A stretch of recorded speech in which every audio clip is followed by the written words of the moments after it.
ہمیں نہیں معلوم کہ اگلے سال ہماری زندگی میں یہ دن آتے بھی ہیں یا نہیں، ہم اس سے پہلے ہی نہ دنیا سے چلے جائیں.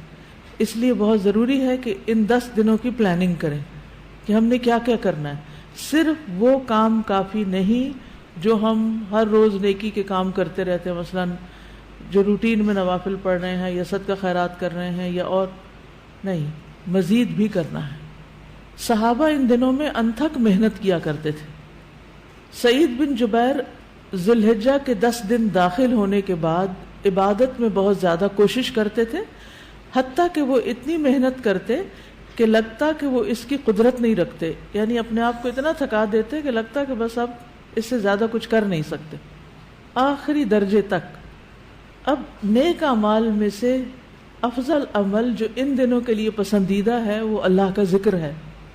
نبی صلی اللہ علیہ وسلم نے فرمایا کوئی دن اللہ کے ہاں ان 10 دنوں سے زیادہ عظمت والا نہیں ہے، اور نہ ہی کسی دن کا عمل اللہ تعالیٰ کو ان 10 دنوں کے عمل سے محبوب ہے.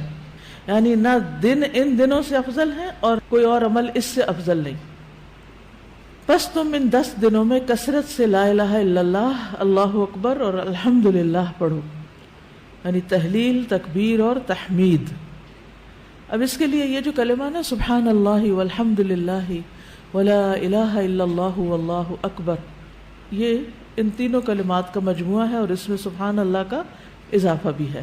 اسی طرح اللہ اکبر لا الہ الا اللہ واللہ اکبر وللہ الحمد. ٹھیک ہے، اس میں بھی تینوں چیزیں آ جاتی، الحمد بھی آ جاتی ہے، اللہ کی حمد بھی آ جاتی ہے، اور لا الہ الا اللہ اور اللہ اکبر بھی آ جاتا ہے. صحابہ کرام جو تھے ان میں سے ابن عمر اور ابو ہریرہ رضی اللہ عنہما ان 10 دنوں میں بازار کی طرف نکل جاتے اور دونوں تکبیرات پڑھتے، یعنی مل کے بھی پڑھتے. لوگ ان کی تکبیر سن کر تکبیر کہتے، یعنی یہ پڑھتے تو جو سنتا تو وہ بھی کہنا شروع کر دیتا. تو لوگ ان کی تکبیر سنتے کا کیا مطلب ہے کہ یہ تکبیرات اونچی آواز سے پڑھ رہے ہوتے تھے. آپ دیکھیں گھروں میں اکثر لوگ گنگناتے رہتے ہیں یا کچھ، تو گھروں میں بھی تکبیرات اونچی آواز سے پڑھیے، چلتے پھرتے اونچی آواز سے پڑھیے تاکہ دوسروں کو یاد آ جائے. اونچی آواز سے پڑھنے کا مقصد اصل میں کیا ہے؟ یاد دہانی، کہ دوسرے لوگ بھی پڑھنا شروع کر دیں. پھر اسی طرح محمد بن علی جو تھے، ان صحیح بخاری میں آتا ہے کہ وہ نفل نمازوں کے بعد بھی تکبیر کہتے تھے. یعنی نفل نماز پڑھ کے، جیسے تہجد کے پڑھے یا چاشت اشراق کے پڑھے یا پھر اس کے علاوہ، تو وہ نفل پڑھ کے بھی تکبیر پڑھتے تھے. اسی طرح عورتیں بھی تکبیرات پڑھتی تھی. ابن عمر منا کے ان دنوں میں نمازوں کے بعد بستر پر، راستے میں اور دن کے تمام ہی حصوں میں تکبیر کہتے، یعنی وہ ہر موقع پہ کہتے. انہوں نے صرف نفل کے لیے خاص نہیں کیا تھا، یہ صرف بازار کے لیے نہیں بلکہ بستر پہ بھی کہتے اور راستے میں بھی اور خیمے میں بھی اور ہر جگہ. اور ان میں سے کوئی بھی آپ الفاظ پڑھ سکتے ہیں، اللہ اکبر لا الہ الا اللہ واللہ اکبر وللہ الحمد، اور اللہ اکبر وللہ الحمد، اللہ اکبر. اسی طرح اللہ اکبر کبیرہ، اللہ اکبر و اجل، اللہ اکبر وللہ الحمد. پھر اللہ اکبر کبیرہ، تو اللہ اکبر کبیرہ والحمد للہ کثیرہ وسبحان اللہ بکرۃ واصیلا بھی آپ پڑھ سکتے ہیں. ٹھیک ہے، آخر میں اللہم اغفر لی بھی کہہ سکتے ہیں. دوسرا اہم کام جو ان دنوں میں کرنے کا ہے وہ 9 ذی الحجہ کا روزہ ہے. اس روزے کی خاص فضیلت ہے جس سے انسان کے گناہ معاف ہوتے ہیں، اور یہ دن 1 سال گزرے ہوئے اور 1 سال آنے والے گناہوں کا کفارہ بنتا ہے. لیکن اس کے علاوہ بھی آپ باقی دنوں میں روزے رکھ سکتے ہیں. خاص طور پر جن کے رمضان کے روزے رہتے ہوں وہ ان دنوں میں قضا کر لیں. جو شوال میں نہیں کر سکے، ذوالقعدہ میں نہیں کر سکے، اب ذوالحجہ میں کر لیں. اجر کا اجر ہے اور اپنے فرض کی ادائیگی بھی ہو جائے گی.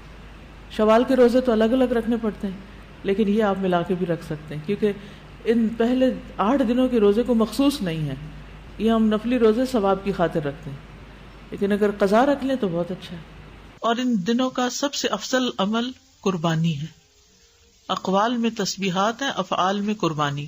تو مجھے امید ہے کہ آپ سب نے قربانیوں کا بندوبست کر لیا ہوگا. اگر ہر شخص الگ الگ نہیں کر سکتا، تو مل کے بھی اکٹھے ہو کے بھی قربانی کر سکتے ہیں، کیونکہ جان کا صدقہ تو کبھی بھی کیا جا سکتا ہے. تو عام دنوں میں کرنے کی بجائے ان دنوں میں انسان کر لے، ان دنوں میں پیسے جمع کرا لے.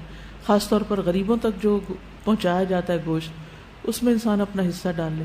ایک طرف کیا کرنا ہے، تسبیحات کی کثرت، اور دوسری طرف کیا چھوڑنا ہے، غیبت، چگلی، تانا، فضول میں لغو باتیں، ہنسی مذاق.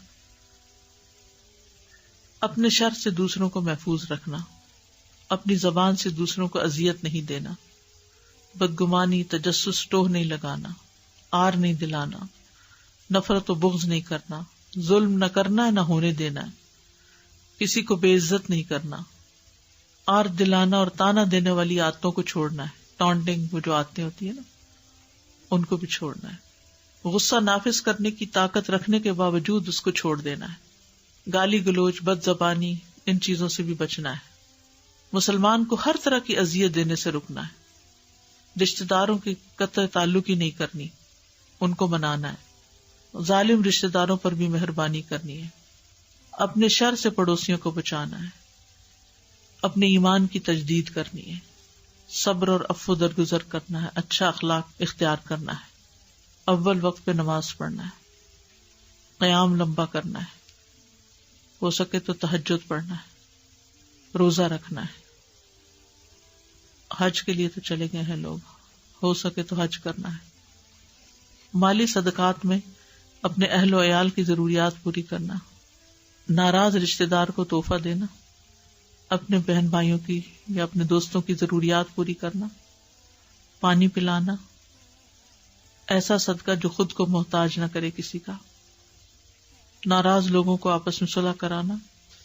کسی کو خوش کرنا، کسی کی پریشانی دور کرنا. پھر اپنے نفس اور خواہش سے جہاد کرنا. لوگوں کو اپنی برائی سے محفوظ رکھنا. اور صدقے خیرات میں کھانے پینے اور دیگر چیزوں کے علاوہ اچھی کتابیں، اچھے پیمفلیٹس اور خصوصاً اس ٹاپک کی اویئرنیس لوگوں میں کریٹ کرنا ہے. قرآن کی تلاوت میں عام روٹین سے زیادہ پڑھنا، اس کو انکریز کرنا ہے. اللہ سبحانہ و تعالی ہمیں عمل کی توفیق عطا فرمائے.